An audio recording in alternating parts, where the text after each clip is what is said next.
Nous voulons, frères et sœurs en Christ, chers internautes, vous saluer dans le bon, précieux et merveilleux nom de notre Seigneur Jésus. Nous avons démarré cette œuvre ensemble et avec votre soutien, cette œuvre ne cesse de progresser. Nous voulons sincèrement vous dire merci en ce jour. Cette page est pour la gloire de Dieu.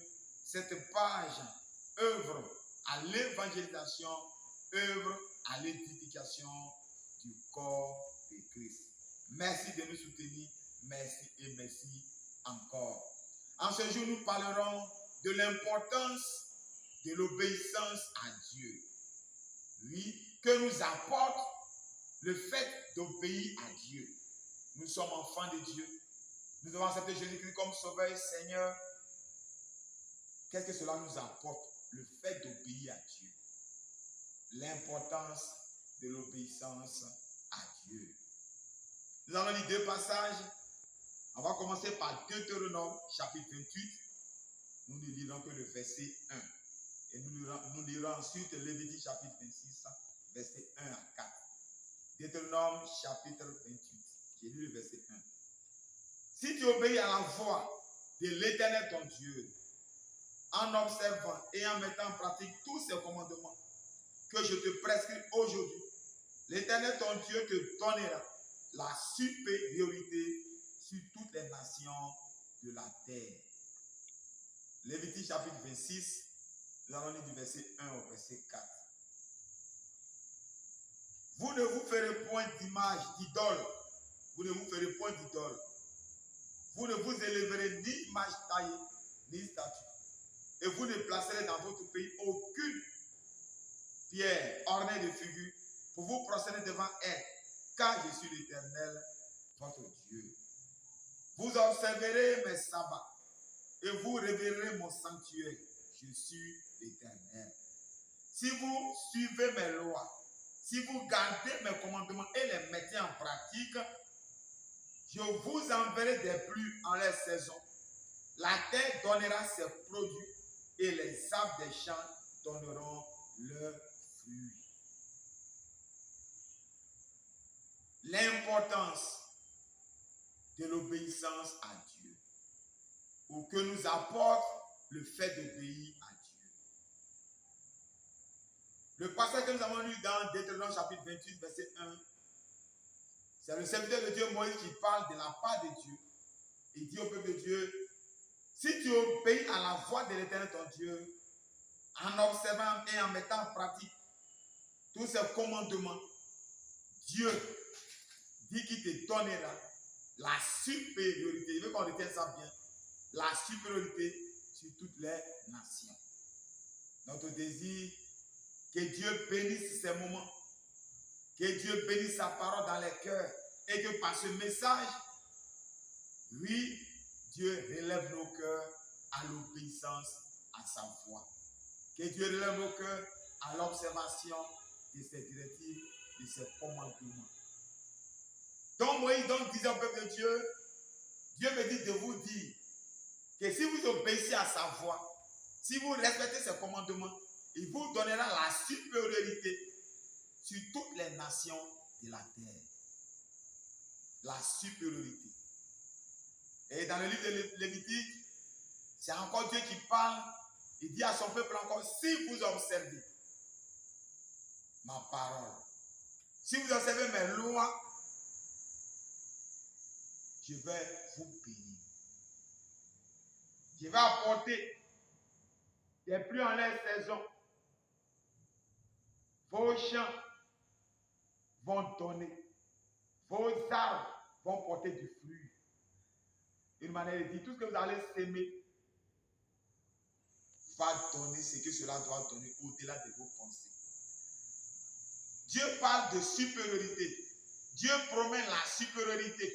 Donc Dieu fait une promesse à Israël. Dieu fait une promesse à son peuple d'accorder la supériorité à son peuple à condition que son peuple lui obéisse. Nous comprenons donc qu'étant peuple de Dieu, nous comprenons donc qu'étant enfant de Dieu, puisque Dieu n'a pas changé,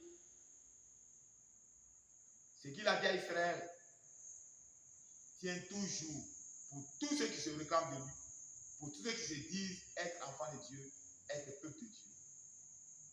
Si vous obéissez à ma voix, je vais vous donner la supériorité.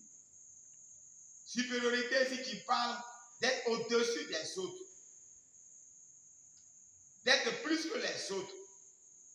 Supériorité, c'est qui parle de bénédiction. Mais suivez bien. Dieu dit la supériorité sur toutes les nations de la terre.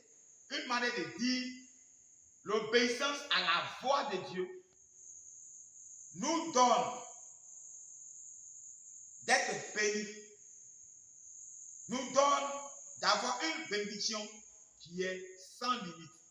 Supériorité, parlant de bénédiction, parlant d'élévation, parlant de prospérité. Et Dieu dit sur toutes les nations. Nous allons être bénis d'une bénédiction qui surpasse toute bénédiction. D'une bénédiction sans limite.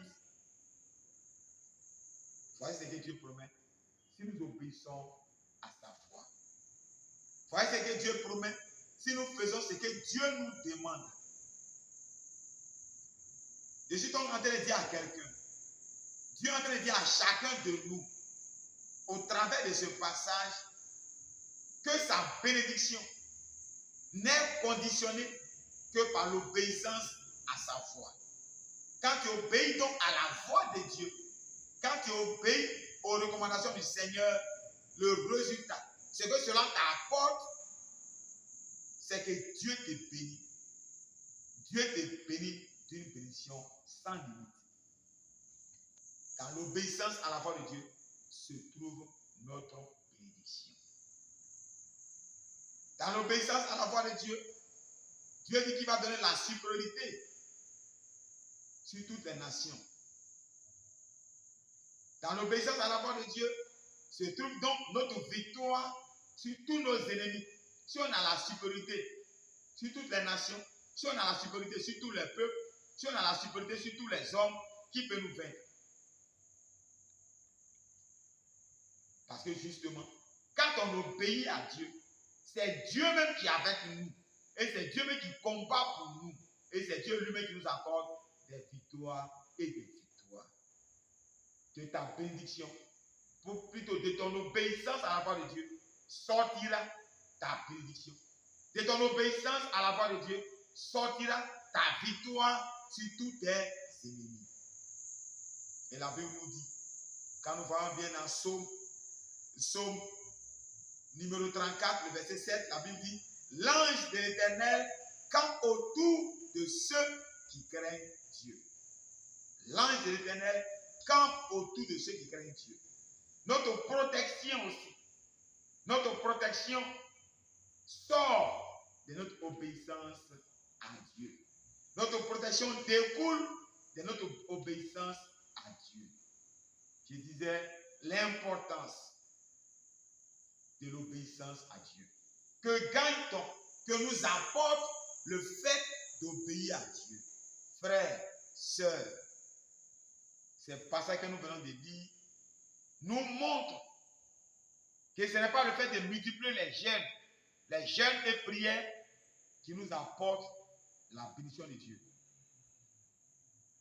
Plutôt, c'est l'observation à la voix du Seigneur. Le fait d'observer la voix de Dieu, le fait d'obéir à Dieu qui nous donne, qui nous apporte, qui nous accorde les bénédictions de Dieu, qui nous permet l'accomplissement des promesses de Dieu dans notre vie.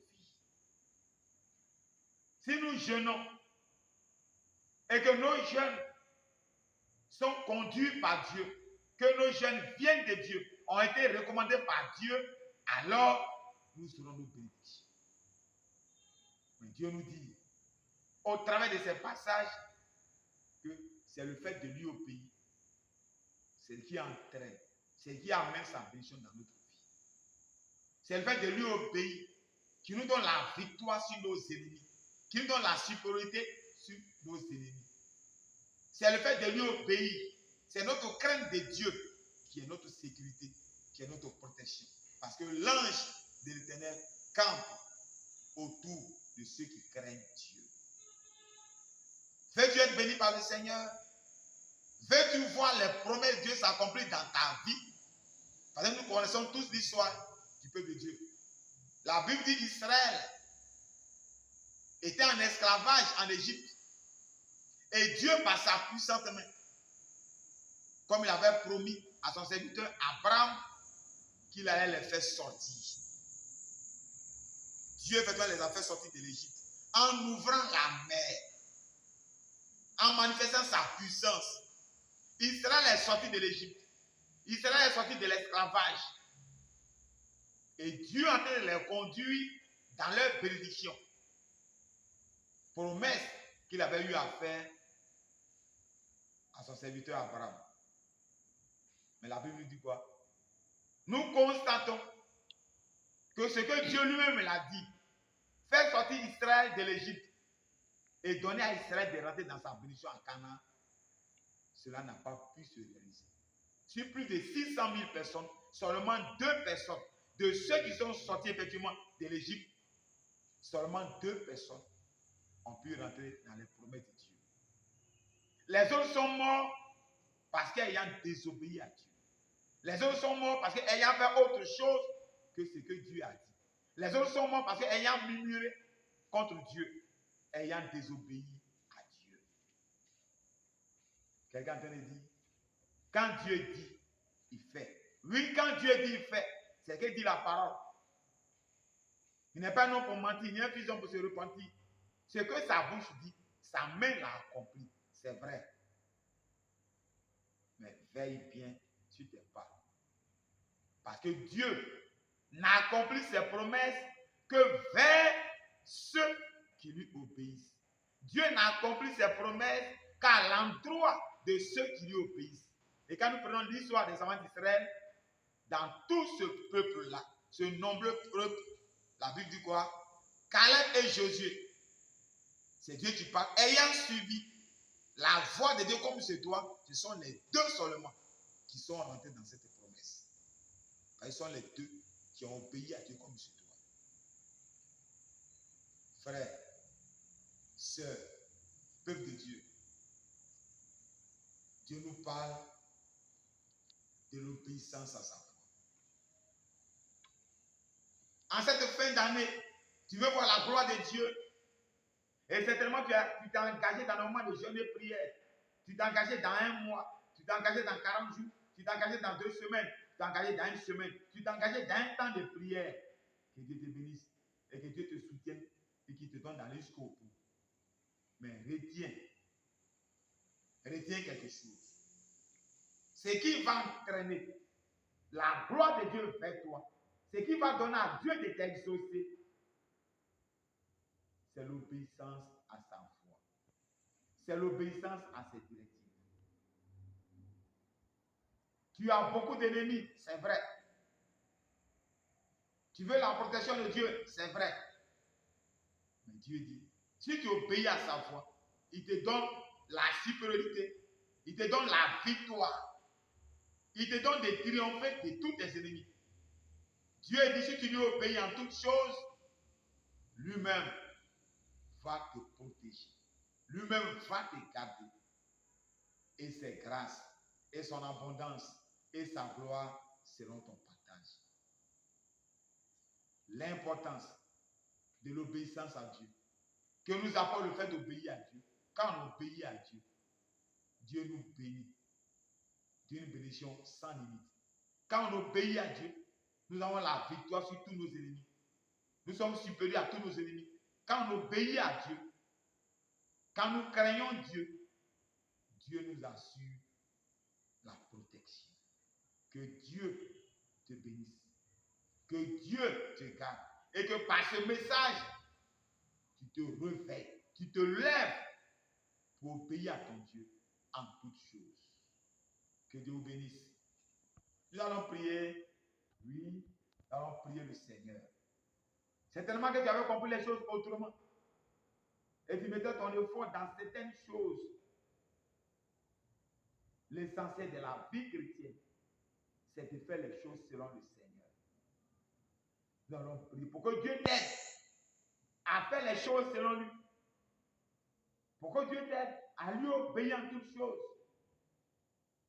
Israël a échoué parce qu'Israël avait un coup dur, avait un coup raide. Israël n'était pas facile à manipuler, facile à diriger. Ne sois pas comme Israël. Mais prie, demande au Seigneur de te rendre malléable entre ses mains. Demande à Dieu de t'aider à être souple. Prie le Seigneur, nous allons prier pour toi. Nous bénissons ton nom, tendre et bon Père. Nous bénissons ton nom, glorieux Papa. Tu nous as conduits sur ces deux messages, sur ceci qui parle de l'obéissance à ta voix. Aide ta servante à se ressaisir. Aide ton serviteur à se ressaisir. Aide tout et chacun de nous à se ressaisir, Seigneur, et à nous engager dans la voie de l'obéissance à ta direction, Seigneur. Éloigne de nous ce qui est de la torpeur quand il s'agit de t'obéir. Éloigne de nous ce qui est de la négligence quand il s'agit de t'obéir, Seigneur. Éloigne de nous tout ce qui est des plaintes, des murmures quand il s'agit de t'obéir, Seigneur. Et aide-nous à t'obéir en toutes choses. Au nom de Jésus. Merci, Seigneur. Au nom de Jésus. Amen. Que Dieu bénisse et nous sommes à la prochaine.